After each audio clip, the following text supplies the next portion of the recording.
Hello, University of North Texas folk. My name is Bruce Farrell. I was scheduled to do a webinar with your class about presentation design, and that has been changed to this format. I've been asked now to record a short video of my top presentation tips for presentation design. Why me? I've been working in business communication in some form or another for about 30 years. And I think presentation design has been a particular focus for me for most of that time. Subsequently, I get asked to speak at conferences about this topic a fair bit. And I think I know what I'm talking about, and hopefully I can give you some tips that will help you develop better presentations. I think it's important for me to point out that the things I'm talking about today are based on science. So, I worked for years as a designer, and I knew what good design was and what bad design was, and I never really analyzed it that much in terms of why that actually works. What's the science behind it? And particularly with presentation design, I was able to dig into it a little bit, and sure enough, good design is good design, and there are scientific reasons for it. So let me give you 2 bits of science that I want you to keep in mind when developing presentations. The first thing is, our brains are incredible things, but our working memory, that is what we're thinking about at any particular time, is only capable of doing one thing at a time. So even when we think we're doing a few things at a time, we're really not. We're moving back and forth between them, which is not particularly efficient. And we almost need to, well, we don't almost, we need to reset that every time our attention changes. So we're really not multitasking. We're taxing our working memory by trying to do several things at once. So that's an important thing to know when you're talking about building slide content that is essentially competing with the speaker. So keep that in mind. The other thing is that people buy on emotion and justify with logic. So, we like to think that we're logical creatures and that we make decisions based on the facts. In fact, we don't usually do that. We make decisions based on how we feel, and then we justify it with logic. That's another bit of information that's really important. The other thing I want to talk about before I get to my actual tips is, why does any of this matter? I think that a lot of people who don't work in design think of it as fluff. Think of all of the things that I'm going to talk about today. They don't really matter. It's all about the facts. And I think that's missing a few points, and we'll talk about some of them. Most importantly, though, if you put together a very well-designed presentation and deliver it in an effective way, it's evidence of care. It says to your audience, you matter. It says that you put time into it, and that's valuable. That's valuable. That's capital that you can use. So take care when you design your presentations. Think about these important tips I'm going to give you, and if you apply those, hopefully there'll be evidence of care, and your audience will appreciate the work you put into it. So here are my 7 presentation tips. I'm trying to get through this in one take, so we'll see how it goes. Number 1, have a plan. When I say have a plan, obviously it's a good idea to map out your presentation. Unfortunately, most people don't do that. Most people open up PowerPoint, they put a title of the slide in, they go to the next slide, they start populating bullets, and when they're done, when they've basically vomited all their information onto the slides, then they're done, because they have all the facts they need to talk about.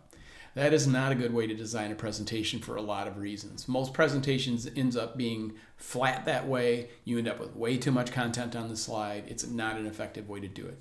So when you plan your presentation, rather than doing that, start first with, what's your big idea? It's the first question that I ask anybody when I'm developing a presentation with them is, what's your big idea? Because they're not going to remember everything you talk about. So focus on the things you want them to remember, the things that are going to help sell your idea, to sell your product, or whatever it is that you're trying to get them to change or move, motivate.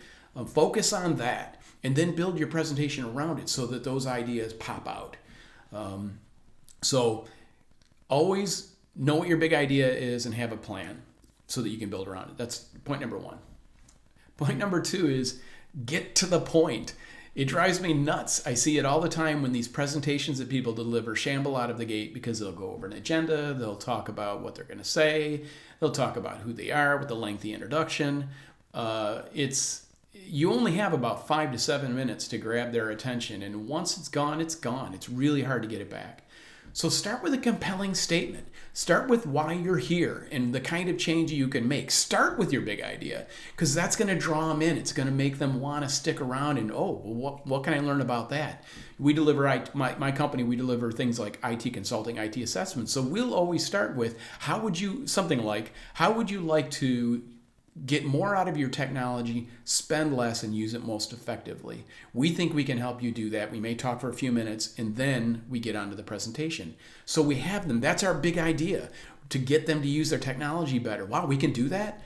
How can we do that? Now they're paying attention. Start with that compelling statement. Don't go over an agenda. Hand that out.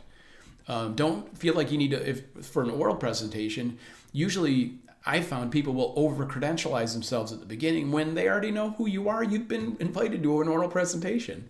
They've already read your proposal. They know who you are. So get to the point. Get to the good stuff. Go big or go home.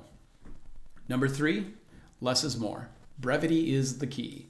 That means less slide content, fewer materials, because again, our working memory is really only capable of handling one thing at a time. And if I give somebody a lot of slide content to consume, they're not going to be able to pay attention to me. They're not going to be able to build rapport with me. People are there to hear your ideas, not to read the slides. So fewer words, bigger ideas. Nancy Duarte, who has written many books about this topic, says 1 idea per slide. And I think that's a very good starting point. So don't throw everything on the slide and try to walk through it. Better to have a slide for each idea. Slides are free. They don't cost anything. So there's no problem to use a lot of slides. I hear people use rules. You can only have this many slides per minute.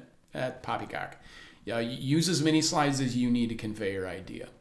And if a slide presentation is well designed, it probably doesn't make any sense without you in front of it.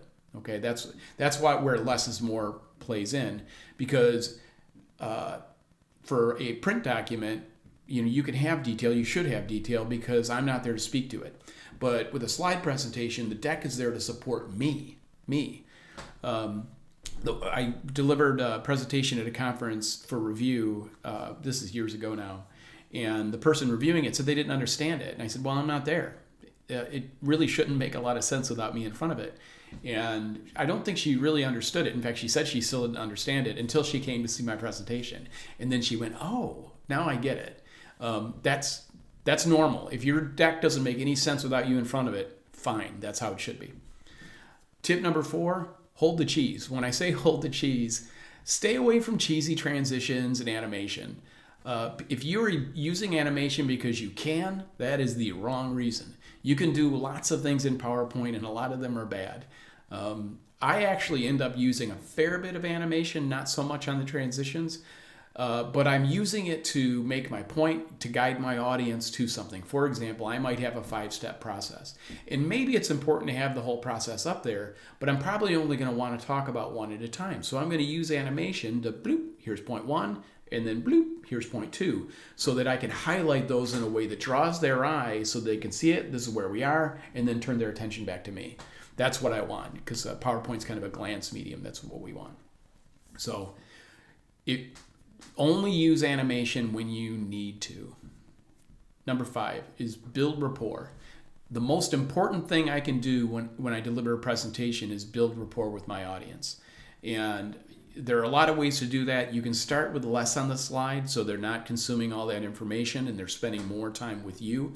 And as a speaker, and this has less to do with the materials, although if you have good materials, it kind of supports this. As a speaker, you want to be able to make eye contact with people. You want to make sure that when you're conveying your big ideas, you're talking to your audience as you go. So try to build rapport. Again, people buy with emotion and justify with logic. They will buy on emotion if they like you. So smile, be likable if you at all can be so.